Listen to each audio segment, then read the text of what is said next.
এই হলো গোলু, গ্রামের সবচেয়ে হাসিখুশি ছেলে, কিন্তু মাথায় চুল না থাকায় সে একটু চিন্তায় থাকত। একদিন একটা পুরনো সিন্দুকে সে খুঁজে পেল এক চমকতি হুই বোতল, যার ওপর লেখা ছিল জাদুকরি চুল গজানোর তেল। গোলু ভাবল, বাহ, আমার সব চিন্তা শেষ। আর সে তাড়াতাড়ি তেলটা নিজের মাথায় লাগিয়ে নিল। পরদিন সকালে গোলুর মাথায় ঘন কালো স্টাইলিশ চুল। সে আনন্দে নাচতে লাগল। আনন্দের চোটে ভুল করে এক ফোঁটা তেল তার পোষা ছাগলের ওপর পড়ে গেল। আর দেখতে দেখতে ছাগলটার গজিয়ে উঠল এক লম্বা রামধনুর মতো রঙিন দাড়ি। এবার তো গন্ডগোল শুরু। তেল যেখানেই পড়ছে সেখানেই চুল গজাচ্ছে।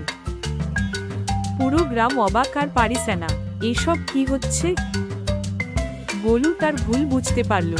সে বোতলের পেছনে দেখল লেখা আছে। গোলু এক বালতি জল নিয়ে ছুটল সবকিছু ঠিক করতে। শেষে গোলু নিজের চুলও ধুয়ে ফেলল। এখন গ্রামের বাচ্চারা তার চুলের জন্য নয়, তার সাহসের জন্য হাততালি দিচ্ছিল। গোলুর এই মজার গল্পটা ভালো লাগলে 3D বাডিজকে সাবস্ক্রাইব করতে ভুলো না।